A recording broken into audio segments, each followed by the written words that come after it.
All right, let's bring in Joe Cardinale. He's retired NYPD lieutenant. We love to see him on the couch. We want it for better reasons than this. We know about Eric Garner and what happened. And the officer, there was one of those who subdued him that had the chokehold on, was found he was not good. They did not fire criminal charges against him. But something else came down yesterday. They took his job. They took his pension. He was fired. Your reaction? I think it's a wrongful firing. I think he should have kept his job. I think he went through the process that anybody would want somebody to go through. He went through 2 different courts, and he was found not guilty. But in the court of public opinion, he's guilty, and to satisfy the hordes of all the people out there that wanted more. They want blood. They want blood. So the firing came. Joe, what happened here? Why? Why did he get fired? Why did he get fired? Because in the court of public opinion, all right, he was guilty, and they rather deal. Opinion. Yeah, and political. Yeah, well, it's de Blasio and his whole crew there, and O'Neill works for de Blasio. Okay, and he's you the want your job. He's the commissioner. He wants his job. He does what he said. He could say he had the final say. He didn't have the final say. That came right from the mayor, directly from the mayor, and he can sugarcoat it any way he wants. All right, this is a wrongful firing. You mentioned NYPD Police Commissioner James O'Neill. Here's what he said about this firing. It is clear that Daniel Pantaleo can no longer effectively serve as a New York City police officer. I know that many will disagree with this decision, and that is their right. There are absolutely no victors here today. I've been a cop a long time. And if I was still a cop, I'd probably be mad at me. I would. You're not looking out for us. But I am. If I was still a cop, I'd probably be mad at me? That's, if I was still, he is a cop. You're always a cop. You start off in the police academy and you make your way up to a police commissioner, but you're still a cop, all right? And you have to think that way. But that's what he forgot. He forgot how to be a cop. He could say anything he wants, all right? Right now, I'd be mad at me. Well, you had it in your power to save this man's job. And if the mayor turned around and said, I told you to fire him, and he says, well, you know what? It's my discretion. It's my call. He's calling Maldonado Rosemary. I mean, like they're friends, like they're all hanging out together. So you know there was a lot of discussion about this. And the bottom line was, you're going to come out and you're going to say this is your determination that he should be fired. So this happened 5 years ago, and you had Eric Garner selling cigarettes in front of a convenience store, and they said, the store owner said, can you get him out of the way? He keeps doing this, and it's hurting our sales, hurting our business. And he wouldn't move, and he ends up with 5 guys around him getting choked to death.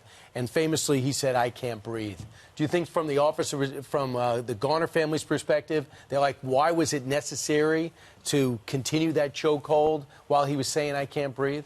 You know, I really don't, to this day, I don't see it as an outright chokehold, all right? It's taking somebody down. Look at the size of Eric Garner, all right? And the simple thing right here is, and even Commissioner O'Neill said it yesterday, comply. Just don't fight, don't resist. Now you have this big man resisting, and we've seen how things on the street can go sour in seconds, all right? And they took him down, and everybody's going to look at it every different way and say, oh, it's too much force because he died, right? But had it been a regular arrest and nothing happened to him, it would be business as usual. But no, it sparked outrage, and once again, they just didn't want to deal with the aftermath of that. This is a portion of an email sent by the Police Benevolent Association to members on not having any confidence. It's absolutely essential, they say, that the world know that the New York City Police Department is rudderless and frozen. The leadership has abandoned ship and left our police officers on the street alone without backing.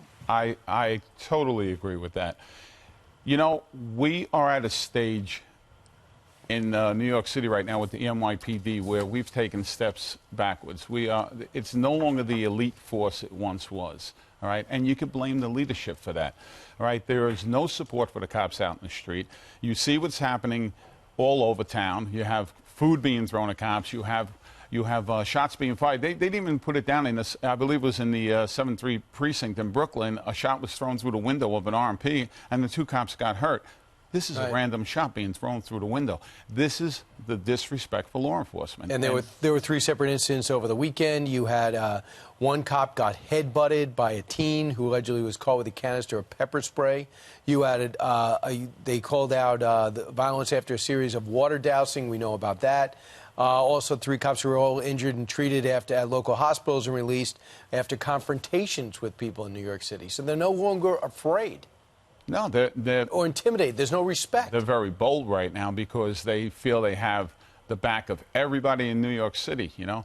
And as I said, you know, you have city council members that are wearing shirts, "I can't breathe," at a hearing. And you can see it on TV.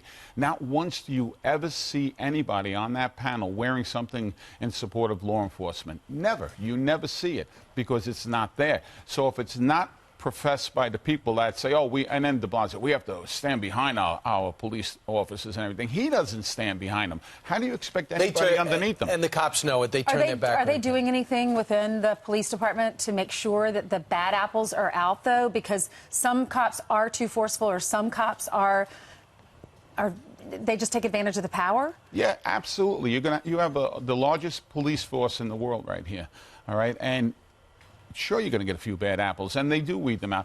And you know, the funny part is, everybody thinks it's the blue wall and everything. You'll have a cop rat out another cop for something like that before the public even knows about it and something is done about that. So there are steps in place for that. But in this day and age, I don't see it the way everybody saw it years ago. I mean, years ago, you had some cops that were totally out of control. Today, it's a rare few that you'll see, and it's dealt with right away. And New York sets the tone for the entire country, so it's not a New York story, it's an American story. It's an American story. Joe Cardinale, thanks so much. Thank you, Appreciate Joe. it. Great to see you.